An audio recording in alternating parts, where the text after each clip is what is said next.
Salam kasih Tuhan Yesus Kristus bagi kita semua. Bapak, Ibu, saudara-saudara yang dikasihi Tuhan.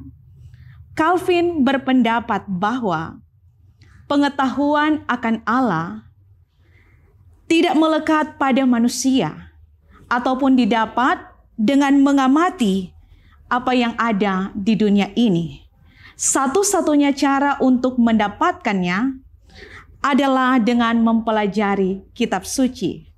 Kita pun percaya manusia tidak hanya hidup dari roti saja, tapi dari setiap firman yang keluar dari mulut Allah. Karena itu saat ini kita diajak untuk membaca dan merenungkan bagian firman Tuhan sesuai dengan MTPJ untuk minggu pertama di bulan Februari, dari Injil Yohanes 15 ayat 1 sampai 8 yang oleh Lembaga Alkitab Indonesia memberikan judul Pokok Anggur yang Benar. Akulah pokok anggur yang benar dan Bapakkulah pengusahanya. Setiap ranting padaku yang tidak berbuah dipotongnya, dan setiap ranting yang berbuah dibersihkannya supaya ia lebih banyak berbuah. Kamu memang sudah bersih karena firman yang telah kukatakan kepadamu. Tinggallah di dalam aku dan aku di dalam kamu. Sama seperti ranting tidak dapat berbuah dari dirinya sendiri kalau ia tidak tinggal pada pokok anggur. Demikian juga kamu tidak berbuah jikalau kamu tidak tinggal di dalam aku. Akulah pokok anggur dan kamulah ranting-rantingnya. Barang siapa tinggal di dalam aku dan aku di dalam dia, ia berbuah banyak. Sebab di luar aku, kamu tidak dapat berbuat apa-apa. Barang siapa tidak tinggal di dalam aku, ia dibuang keluar seperti ranting dan menjadi kering. Kemudian dikumpulkan orang dan dicampakkan ke dalam api lalu dibakar.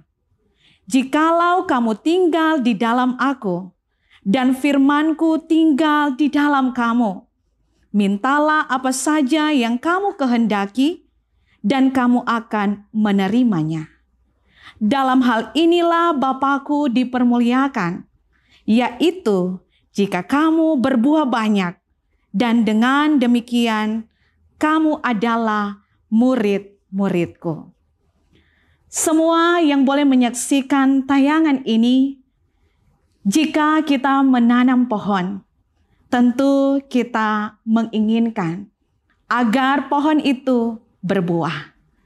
Kita pun akan bergembira jika yang dihasilkan adalah buah yang banyak.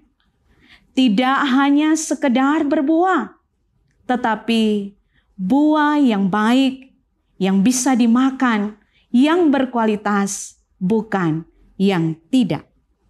Seperti itu juga kehidupan kita. Tuhan mengaruniakan hidup bukan hanya agar kita hidup saja di dalam dunia ini, tetapi memiliki suatu hidup yang bisa berguna dan bermanfaat, menjadi berarti dan penuh makna, terlebih boleh menjadi berkat. Injil Yohanes ditulis setelah Yesus Kristus mati dan bangkit ketika bangsa Romawi menghancurkan bait Allah. Dan maksud penulisan dari Injil Yohanes ini dapat kita baca dalam Yohanes 20 ayatnya yang ke-31.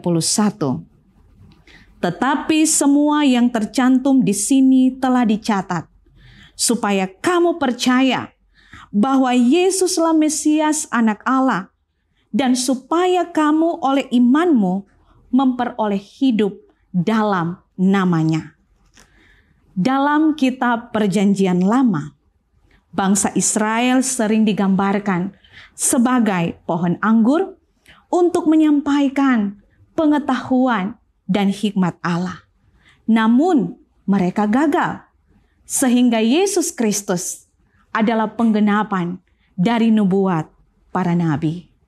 Dalam perjanjian baru, dalam bacaan kita Yohanes 15 ayat 1 dan 5, Yesus Kristus menyatakan bahwa dirinya adalah pokok anggur, bahkan pokok anggur yang benar. Bapaknya adalah pengusaha, adalah pemilik dari kebun anggur, dan murid-murid adalah ranting-rantingnya. Kiasan ini disampaikan oleh Yesus untuk menguatkan iman para murid pada waktu itu ketika hendak menghadapi kematian Yesus. Anggur dalam perjanjian baru adalah simbol darah Yesus yang ditumpahkan ketika ia mati untuk menyelamatkan manusia. Bahkan anggur melambangkan cinta Allah yang begitu besar kepada kita, kepada dunia ini. Saudara-saudara yang dikasihi Tuhan, buah hanya dapat dihasilkan apabila ranting melekat kuat pada pokoknya. Sebab ranting bukan pohon. Ia harus melekat pada pohon agar menerima asupan makanan sehingga dapat bertumbuh dan berbuah dengan lebat. Demikian pula dengan kehidupan kita. Hanya dengan melekat pada Tuhan Yesus, Sang Pokok, sumber hidup, kekuatan, kita dapat hidup menghasilkan buah yang baik.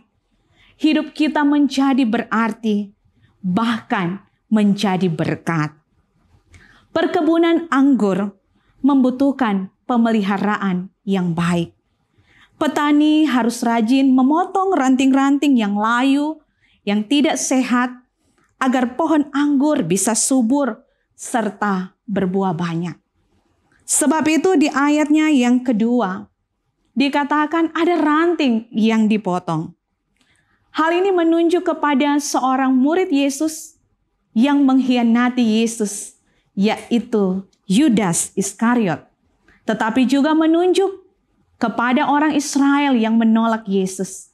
Tetapi juga menunjuk kepada orang-orang percaya namun tidak menghasilkan buah.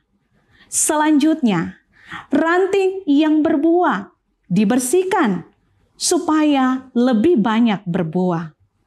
Kehidupan kita sebagai murid Tuhan sudah dibersihkan oleh firman, sehingga sudah sepatutnya dalam menjalani kehidupan kita ini menghasilkan buah, bahkan berbuah banyak.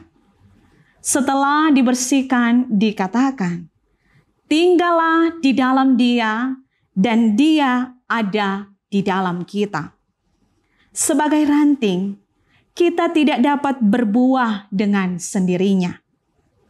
Hanya dengan tinggal, dengan menetap dalam Tuhan Yesus, mendengar, melakukan firman Tuhan dengan sungguh-sungguh, membangun kehidupan yang benar menurut Tuhan Yesus, kita dapat berbuah, kita dapat melakukan segala sesuatu, beraktivitas, bekerja, melayani, belajar, bergaul, dan lain sebagainya. Bisa saja kita berkata, sekalipun kita tidak tinggal di dalam Tuhan, namun kita masih bisa hidup. Tapi, pernahkah kita merenungkan ketika kita menjalani kehidupan ini, melakukan berbagai aktivitas, bekerja, melayani, benar-benar sudah bermanfaat, benar-benar sudah menjadi berkat. Karena itu, diingatkan lagi untuk tinggal di dalam Yesus dan firman-Nya tinggal di dalam kita. Bagaimana kita akan tinggal di dalam Yesus jika kita menjauhkan diri dari persekutuan dengan Dia, baik secara pribadi bersama dengan keluarga dan jemaat? Bagaimana firman-Nya akan tinggal di dalam kita jika kita malas membuka Alkitab, jika kita hanya membaca, hanya mendengar dan merenungkan firman Tuhan, lalu begitu saja berlalu. Kita percaya, kita akan tinggal di dalam Dia dan firman-Nya tinggal di dalam kita. Jika kita selalu mau bersekutu dengan Tuhan, jika firman Tuhan selalu kita baca, selalu kita renungkan, dan selalu kita lakukan.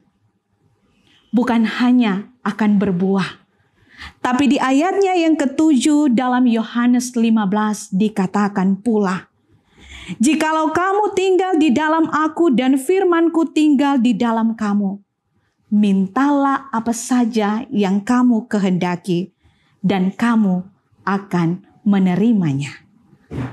Tuhan kita adalah Tuhan yang maha mendengar setiap permohonan, setiap permintaan kita. Dan Tuhan mendengar jauh dan lebih dari apa yang kita pinta. Tuhan kita adalah yang maha tahu. Dia yang sangat mengetahui keberadaan hidup kita, kebutuhan hidup kita. Bukan hanya tahu, tapi Dia juga satu-satunya yang selalu memberi apa yang terbaik bagi kita. Sehingga saudara-saudara yang dikasihi dan diberkati Tuhan, ketika hidup melekat pada Sang Sumber kehidupan, yaitu Yesus Kristus, hidup kita pasti akan berbuah, bahkan berbuah banyak. Itu akan nampak dalam perbuatan hidup kita sehari-hari. Tidak saling menjatuhkan, tapi saling membangun dan menopang. Menguatkan yang lemah, menghibur yang susah hati, menyatakan kasih Allah dalam Yesus Kristus terhadap sesama, menolong mereka yang sangat membutuhkan, seperti halnya mereka yang terdampak mengalami musibah dan bencana. Dan semua itu semata-mata hanya untuk memuliakan Tuhan. Perbuatan baik dan benar kita semata-mata untuk membuat orang yang melihat akan memuliakan Tuhan. Sebab itu, teruslah melekat pada sumber hidup, yaitu Yesus Kristus. Firman-Nya tinggal di dalam hati, nampak buahnya dalam perbuatan sehari-hari. Maka kita menjadi gereja yang sehat, yang terus berbuah bagi kemuliaan Tuhan. Karena kita diberkati untuk menjadi berkat. Amin.